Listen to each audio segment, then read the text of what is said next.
This is your brother, Mordeh Yeshaya of the house of Israel, giving honor and praise unto the creator of heaven and earth. I call this one here a time to speak.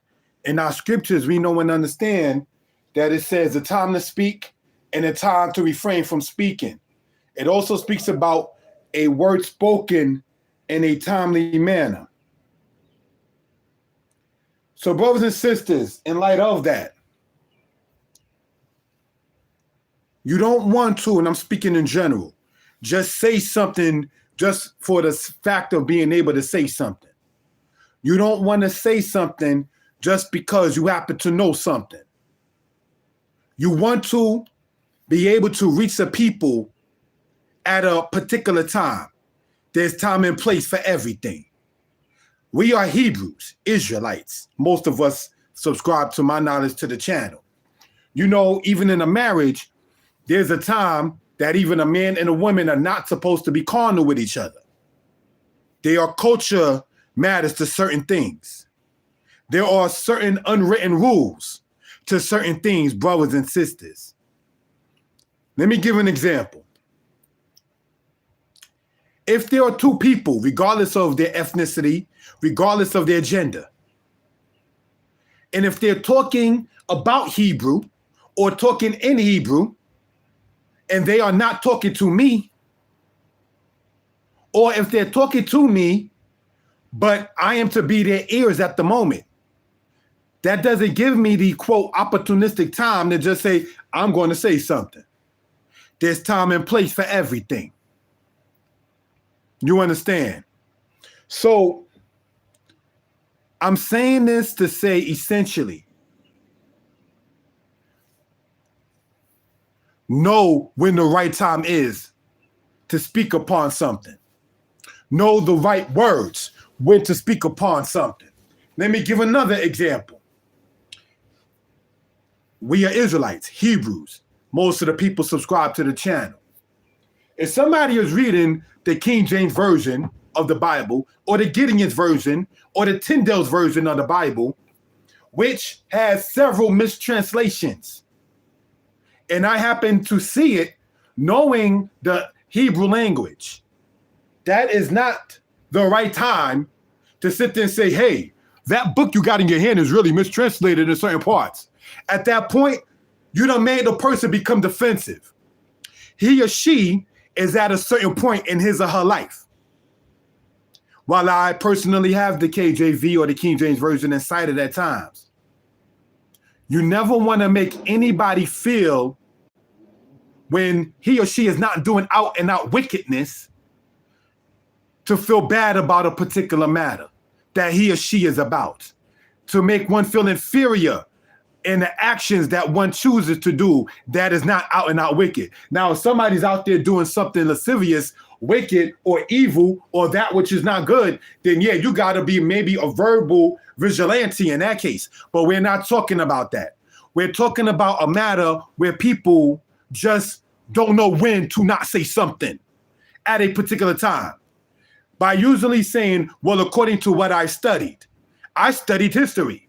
That doesn't mean that everybody on the friend list on Facebook or my real friends in real life, not saying some of my Facebook friends are not my real friends in real life. What I'm saying is, brothers and sisters, time and place for everything. Everybody doesn't like history. Everybody doesn't want to be an author. So while a brother is an author, and happy for such, and while a brother is in history and into linguistics, all of my friends in this earth are not into the same thing. You can't turn somebody off by not knowing when to sit there and say something. People see what the other person does, and if he or she is intuitive, and if he or she is interested, he or she will ask you. Your actions will speak. You don't have to sit there and be an opportunistic teacher, instructor, lecturer, and say, you know what, if you do it that way, when it wasn't even asked of you. The best way to go about something as a loving friend in that particular case is this. You pull a person to the side at an appropriate time. You don't do it in front of his spouse, his parents, her parents, his children, her children. You got to keep that kind of thing one-on-one. And say, if you don't mind me saying so. And then the person will let it be known, put me on to what you're saying, or not at this time, not interested at the moment. And when that person tells you the latter of the two, don't be in your feelings like, oh, they just want to be arrogant. Nobody wants to change for the better. He or she may not be ready to change at that particular time. Meet people where they are. Again, if I were to sit there and do this whole entire video in Hebrew, what can be gained upon it when I'm speaking mainly to an English-speaking audience? Know where people are at. I've done videos on this channel in Hebrew regarding some of the cooking things, but that is to a different audience, brothers and sisters. So, again, meet people where he or she is. Time and place for everything. I remember a situation where I may have been drinking something that was kind of like, oh, you're drinking this thing that you bought from the store. Don't do that. The person decided to do it in front of my relative. Bad timing. This ain't the time for that, bruh. This ain't the time for that, sis. I remember of another situation. Trying to, quote, rebuke somebody, but not knowing a word spoken at a certain time is medicine. Reprove not a scorner, lest he hates you, is what Proverbs says. But we already know that you don't do it in front of his or her relatives, his or her friends. I'm going to go to the limb and cite the movie Goodfellas. And I know that's an extreme citation. The guy comes up to him and says, yeah, to talk, I'm paraphrasing, to talk about your tab,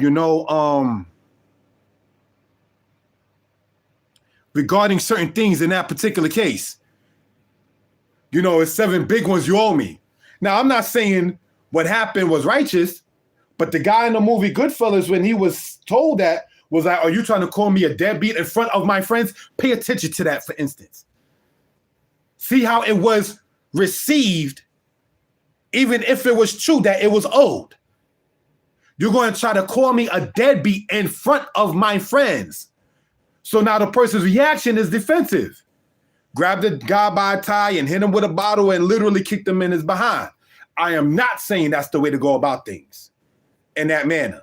What I'm saying, brothers and sisters, is again, a word spoken in a timely manner.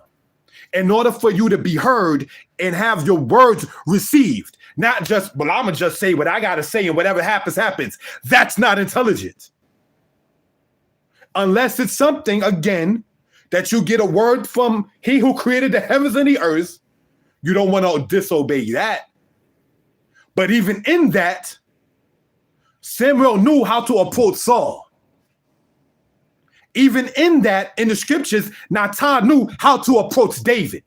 Even before that, in the scriptures, Tamar knew how to approach Judah. Everything is not just one way, one cut, do everything the exact same way at each and every given time. That's not intelligent. Shalom, my brother, Yirmiyahu Yisrael. So I'm not going to be long upon this. What I'm saying in a nutshell is know your audience, know your family, know your brothers, your sisters, your cousins, your children, your parents. Know when is the right time for something. I speak to elders and call them on the phone, but I don't do it on a weekday before 8 a.m. because I might disturb them. That's just, what it is. Use some wisdom. If you see somebody learning how to walk, and this somebody I'm saying has no age matter, just somebody learning how to walk, the worst thing you can do is sit there and try to push them to run when they're still learning to walk. Recently, I started cooking. I bought my little cooking stove, hot plate thing. I bought my pots, I bought my pans. I bought my oil, I bought my butter. The worst thing to do to tell a person, regardless of one age, that has a passion and wants to do something is the way you should do it. I didn't ask you that at that particular point. I have laws in Leviticus 11 that tell me on what I can and cannot eat. If I wanted advice, while I know I'm not arrogant but am teachable, I would have asked you in that particular case. You understand? Some people may take it being defensive, being around their relatives, their spouse, their children, and so forth. Somewhere, if I'm not mistaken, the Apocrypha, correct me if I'm wrong, I'm paraphrasing, but it says essentially, know your friends to know how to approach them. As pointed out, Natan knew how to approach David. The Amalekite didn't know how to approach David. And you see the result of what happened between the Amalekite saying, here's Saul's crown, I brought it to you. He didn't know how to approach David. And Natan wound up having David confess into something. You understand? If I'm into history and I can see my friends, my family could care less about the Assyrians, the Babylonians, the Medo-Persian Empire, the Greco-Roman Empire, the Ottoman Turks. I got friends who could care less about the history that a brother drops. You're still my friend. You're still my brother. You're still my sister. I wrote certain books. I got relatives who told me they will not buy my book. Straight up, I'm not buying that. All right, that's what it is. I can't be one to try to, quote, beat you in the head.